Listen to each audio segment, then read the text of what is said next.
You know, the Bible is filled with these incredible, almost unbelievable stories. For a long time, a lot of people just wrote them off as myths. But what happens when we actually take our best modern science and point it directly at these ancient mysteries? Yeah, that's really the big question, isn't it? What happens when our cutting-edge tech goes head-to-head with a 2,000-year-old wall of mystery? When events seem to just break the rules of physics and history as we know them? So let's get into it. I mean, think about the tools we have today. We've got satellite imagery that can see from space, ground-penetrating radar that looks under the dirt, carbon dating, the whole shebang. You'd think with all that, we could solve anything. But nope. There's a handful of these biblical events that are still total head-scratchers. So we're going to open up 5 case files that are still giving researchers a really hard time. All right, first up, the big one. We're talking about maybe the greatest lost treasure in all of history, the Ark of the Covenant. And listen, this isn't just something from an Indiana Jones movie. This was a real physical object that literally vanished into thin air. So what was the Ark? Well, the book of Exodus says this solid gold chest held the actual stone tablets of the Ten Commandments, but it was way more than just a container. It was said to have this immense, almost terrifying power. There's this one story about a guy named Uzzah who just reaches out to steady it so it doesn't fall. He touches it and bam, drops dead, instantly. So you can see this thing was a huge deal, both historically and spiritually. Okay, so check out this timeline. For hundreds of years, the Ark is front and center. It's in Solomon's temple, the most sacred spot. And we know it was there right up until about 587 BC, when the Babylonians came in and destroyed Jerusalem. And after that, poof, nothing.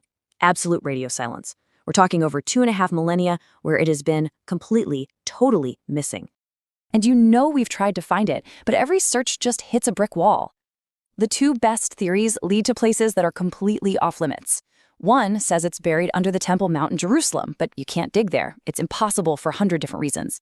The other theory? It's in a tiny church in Ethiopia, guarded by a monk who won't let anyone see it. So even with all our modern tech, we found 0 physical evidence, not a scrap. And that's the thing, right? A box made of a few 100 pounds of solid gold doesn't just disappear. Okay, so from a priceless object that went missing, let's shift gears to a massive structure that was found in a place it has absolutely no business being. We're talking about a contender for Noah's Ark. But first, we gotta get our heads around the size of this thing. The boat in the book of Genesis is described as being 450 feet long. Okay, picture a football field. Now picture 1.5 of them, end to end. This wasn't some little rowboat. We are talking about an enormous, ancient ship.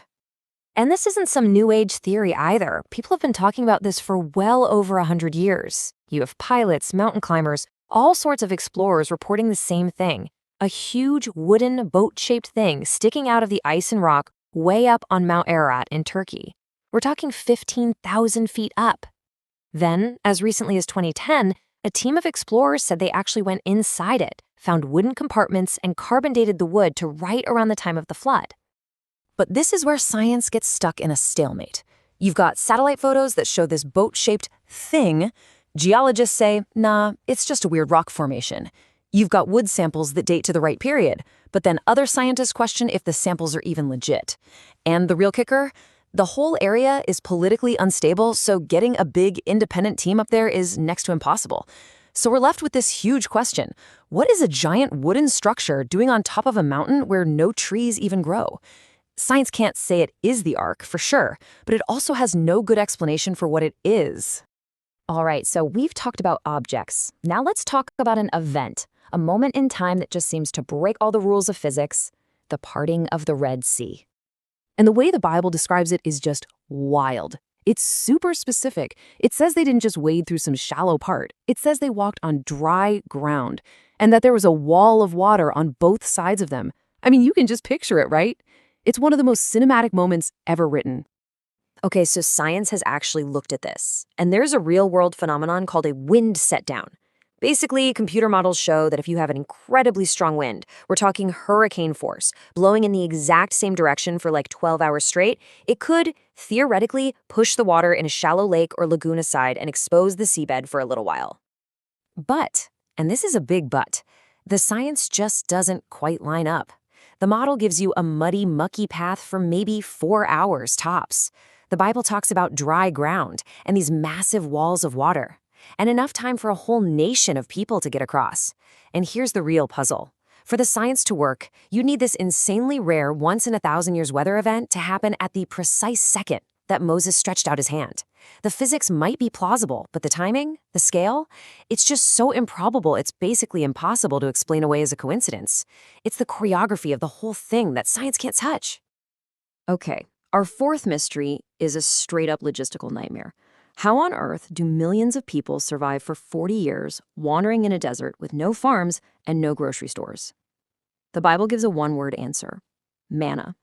And this manna stuff was weird. I mean, really specific. It would just appear on the ground every single morning. It tasted sweet, like honey wafers. There was enough to feed everybody every day.